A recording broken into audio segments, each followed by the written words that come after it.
আসসালামু আলাইকুম, কেমন আছেন সবাই? আজকে আপনাদেরকে দেখাবো ডাল পুরি রেসিপি। আমি ঘরেই কিভাবে স্বাস্থ্যকরভাবে ডাল পুরি তৈরি করি সেটাই আপনাদেরকে দেখাবো। আশা করছি আপনাদের ভালো লাগবে। ভালো লাগলে লাইক দিবেন এবং ফলো দিতে ভুলবেন না। তো চলুন দেখা যাক কিভাবে তৈরি করতে হয়। প্রথমেই 2 কাপ ময়দা দিয়ে দিচ্ছি।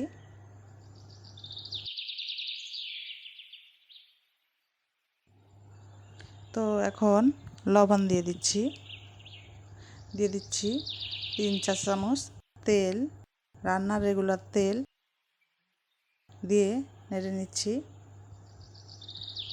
নেড়ে চেড়ে নিতে হবে মিশ হওয়া পর্যন্ত।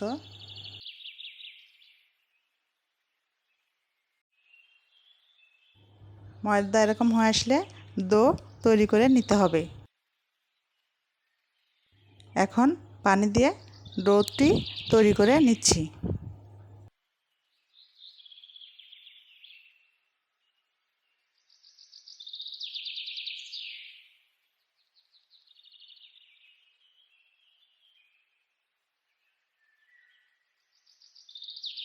ডো তৈরি হয়ে গিয়েছে, এখন ঢাকনা দিয়ে রেখে দিব। এখন চুলায় হাঁড়ি বসিয়ে দিয়েছি। এখন দিয়ে দিব মসুরের 1 কাপ ডাল। আমি ভিজিয়ে রেখে দিয়েছিলাম 10 মিনিটের জন্য। এখন দিয়ে দিচ্ছি কাঁচামরিচ কুচি, দিয়ে দিচ্ছি রসুন কুচি, দিয়ে দিচ্ছি পেঁয়াজ কুচি,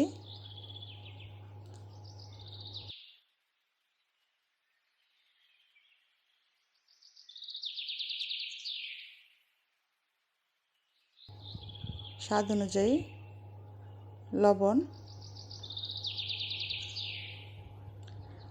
সামান্য পরিমাণে তেল দিয়ে নেড়েচেড়ে নিচ্ছি।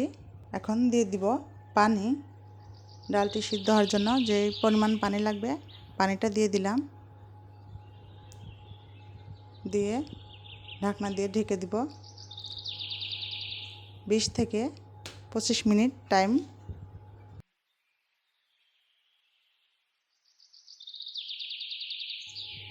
ডালটি সিদ্ধ আসলে দিয়ে দিচ্ছে পর্যায়ে ধনিয়া গুঁড়া, জিরা গুঁড়া, হলুদের গুঁড়ো, ম্যাগি মশলা।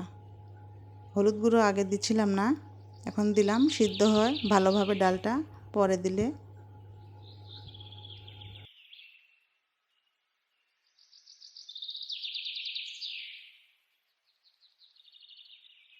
আমার ডালের পুরটি রেডি হয়ে গেছে, এখন নামিয়ে নিব।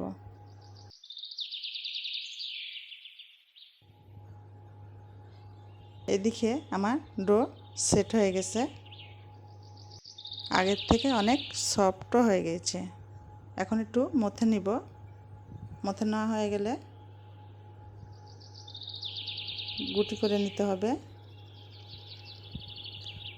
বেশি বড় করা যাবে না, পরিমাণ মতো করে নিতে হবে। এখন সরিয়ে নিয়ে সেই পুরটি এর ভিতর দিয়ে দিতে হবে। দেখুন কীভাবে দিচ্ছি। একে একে এভাবেই তৈরি করে নিব।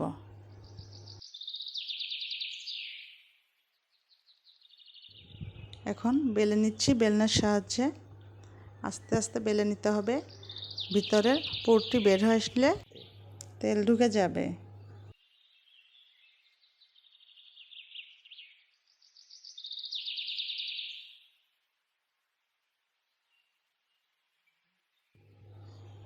আমার বেলে নেওয়া হয়ে গিয়েছে। এখন গরম তেলে এভাবে ভেজে নিব।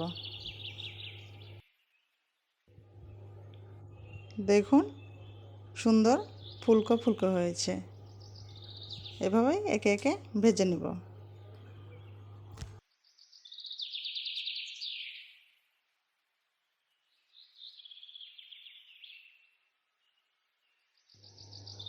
এরকম কালার আসলেই এখন তুলে নিতে হবে।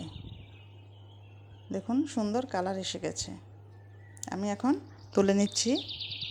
আমার ডালপুরি ভাজা হয়ে গিয়েছে। চলুন পরিবেশন করে দেখা যাক। ব্যাস তৈরি হয়ে গেল আমার হোটেল স্টাইলের ডালপুরি। দেখুন ডালে ভরা ডাল পুরি তৈরি হয়ে গেল মচমচে। তো আশা করছি রেসিপিটা ভালো লেগেছে। আজকের মতো এখানে বিদায় নিচ্ছি। আসসালামু আলাইকুম।